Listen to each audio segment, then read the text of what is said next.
Deskripsi masalah. Sebagai seorang intelektual Islam, Dr. Fazlur Rahman mempunyai pendekatan atau metodologi dalam memahami dan mengkaji ayat-ayat Al-Quran. Rahman juga memberikan catatan terhadap para pembaharu sebelumnya, seperti Muhammad Abduh dan Sayyid Ahmad Han. Karena Rahman merasa bahwa mereka belum memberikan solusi yang komprehensif. Mereka cenderung memberikan solusi yang hanya dipakai pada saat itu juga. Maka dari itu, Rahman mencurahkan energi intelektualnya hingga tercipta metode baru dalam penafsiran Al-Quran, yakni double movement. Sesuai dengan penamaannya, metode ini menggunakan dua gerakan ganda dalam menafsirkan Al-Quran. Pertama, gerakan dari situasi kontemporer ke situasi pewahyuan Al-Quran. Kedua, dari situasi pewahyuan kembali ke situasi kontemporer. Sebagaimana dia menganalisa ayat Al-Quran yang berbunyi, فَاقْطَعُوا أَيْدِيَهُمَا. Dia mempunyai pendapat bahwa hukuman potong tangan bisa diganti dengan hukuman lain, seperti penjara atau denda uang yang sebesar-besarnya. Dengan alasan bahwa yang menjadi ide moral atau ilat adanya hukuman potong tangan ini adalah agar si pencuri jera dan kekuatan untuk mencurinya putus, dan itu sudah tercapai dengan dipenjara atau didenda uang dengan sebesar-besarnya. Jadi, tidak perlu lagi ada potong tangan. Pertanyaan 1. Benarkah ilat dari potong tangan yang ada di dalam syariat Islam sesuai dengan pendapatnya? 2. Apakah boleh keluar dari jalur potong tangan atau hukuman lain yang telah ditetapkan di dalam syariat, bila mana hukum yang di luar syariat sudah dapat mewakili pada apa yang menjadi tujuan syariat? Jawaban 1. Tidak benar, karena ilatnya tidak bisa dikatakan ilat sesuai dengan definisi ilat yang ada dalam ushul fiqh, tetapi hanya dikatakan sebagai hikmah. Hanya saja dalam kitab tafsir Futuhatul Ilahiyat dikatakan ilat. 2. Tidak boleh keluar dari hukum potong tangan meskipun ada hukuman lain yang bisa mewakilinya. Referensi: Tafsiru Ayatil Ahkam Muqarrirus Sunatis Saniyah, halaman 188. قال تعالى: والسارق والسارقة فاقطعوا أيديهما جزاء بما كسبا نكالا من الله والله عزيز حكيم فمن تاب من بعد ظلمه وأصلح فإن الله يتوب عليه إن الله غفور رحيم. أوجب الله في الآية السابقة قطع الأيدي والأرجل عند أخذ المال على سبيل المحاربة، وبين في هذه الآية أن أخذ المال على سبيل السرقة يوجب القطع أيضا، وإن كان بينهما اختلاف ما. Allah berfirman, adapun orang laki-laki maupun perempuan yang mencuri, potonglah tangan keduanya, sebagai balasan atas perbuatan yang mereka lakukan dan sebagai siksaan dari Allah. Dan Allah Maha Perkasa, Maha Bijaksana. 38. Tetapi barang siapa bertobat setelah melakukan kejahatan itu dan memperbaiki diri, maka sesungguhnya Allah menerima tobatnya. Sungguh, Allah Maha Pengampun, lagi Maha Pengasih. 39.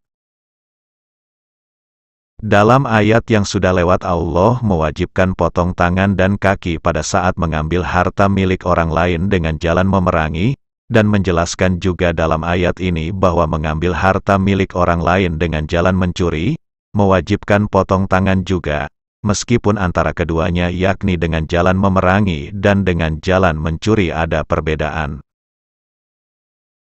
Tafsir Ibni Katsir, Juz 2 halaman 56. وفي باب السرقة ناسب أن يكون القدر الذي تقطع فيه ربع دينار لئلا يسارع الناس في سرقة الأموال، فهذا هو عين الحكمة عند ذوي الألباب. ولهذا قال جزاء بما كسبا نكالا من الله الله عزيز حكيم، أي مجازة على صنيعها السيء في أخذهما أموال الناس بأيديهم، فناسب أن يقطع ما استعان به في ذلك نكالا من الله، أي تنكيلا من الله بهما على ارتكاب ذلك.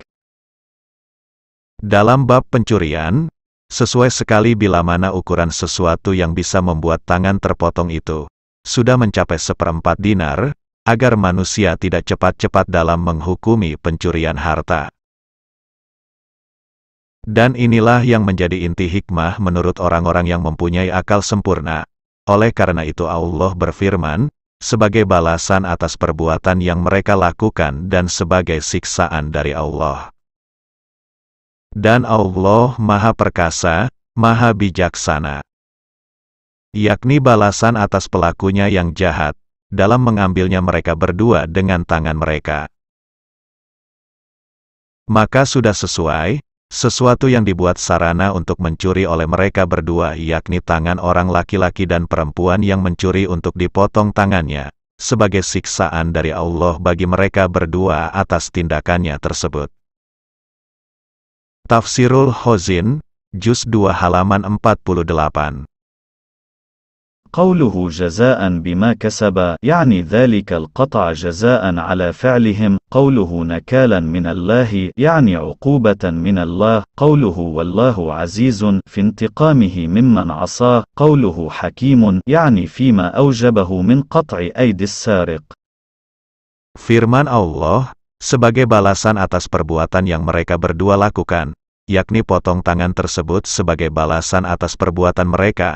Firman Allah, sebagai siksaan dari Allah, yakni hukuman siksaan dari Allah. Firman Allah, Allah Maha Perkasa, dalam menyiksa orang-orang yang maksiat kepadanya. Firman Allah, Maha Bijaksana, yakni dalam hal yang telah diwajibkannya seperti memotong tangan pencuri. Goyatu Talhisil Murad Bihamishi Bugiatil Mustarsyidin, 263. مسألة يجب على الحاكم الوقوف على أحكام الشريعة التي أقيم لها، ولا يتعداه إلى أحكام السياسة، بل يجب عليه قصر من تعدى ذلك وزجره وتعزيره وتعريفه أن الحق كذا. Persoalan, wajib bagi hakim untuk berhenti, yakni hanya menggunakan pada hukum-hukum syariat, yang mana dia diangkat karenanya, dan tidak boleh melewatinya yakni meninggalkannya sampai menggunakan pada hukum-hukum politik. Bahkan wajib baginya untuk membatasi orang yang melewati hukum-hukum syariat tersebut, mencegahnya, mentazirnya dan memberitahukannya bahwa yang benar adalah seperti ini yakni hanya menggunakan hukum-hukum syariat saja dan tidak boleh menggunakan hukum-hukum politik. Bugiatul Mustarsyidin, halaman 271. فائدة: حكم العرف والعادة حكم منكر ومعارضة لأحكام الله ورسوله صلى الله عليه وسلم، وهو من بقايا الجاهلية في كفرهم بما جاء به نبينا محمد عليه الصلاة والسلام بإبطاله. فمن استحله من المسلمين مع العلم بتحريمه حكم بكفره وارتداده واستحق الخلود في النار، نعوذ بالله من ذلك. فتاوى بامخرمة: ومنها يجب أن تكون الأحكام كلها بوجه الشرع الشريف، وأما أحكام السياسة فما هي إلا ظنون وأوهام فكم فيها من مأخوذ بغير جناية وذلك حرام.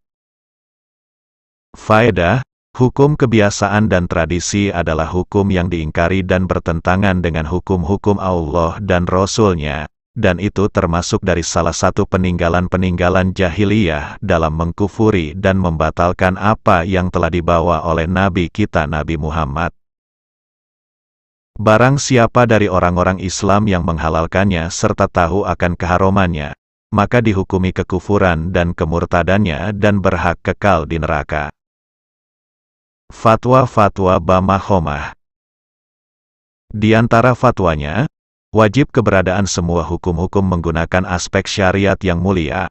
Adapun hukum-hukum politik itu hanya bersifat asumsi dan hipotesis, yakni dugaan sementara, maka banyak di sana orang yang ditangkap tapi tidak ada hukuman pidana, dan hal itu adalah haram.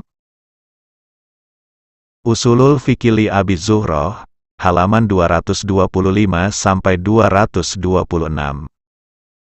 الفرع هو الواقعة التي يراد معرفة حكمها بالقياس على الأصل، ويشترط بالنسبة للفرع شرطان: أوله أن يكون الفرع غير منصوص على حكمه، إذ لا قياس إلا في موضع النص، إذ القياس طبيعة إلحاق غير منصوص عليه بمنصوص عليه، فيكون من غير المعقول أن يثبت القياس مع وجود النص. Al-Faru yaitu peristiwa yang ingin diketahui hukumnya dengan mengkiaskan pada al-aslu. Untuk menisbatkan Al-Faru disyaratkan dua syarat. Pertama, keberadaan Al-Faru yang tidak dijelaskan hukumnya yakni tidak ada nasnya, karena tidak ada kias kecuali menempati tempatnya nas. Karena kias itu adalah tabiat menyamakan sesuatu yang tidak ada nasnya dengan sesuatu yang sudah ada nasnya. Jadi, termasuk hal yang tidak bisa dicerna oleh akal adanya ketetapan suatu kias disertai adanya nas. Al-Majmu', halaman 108.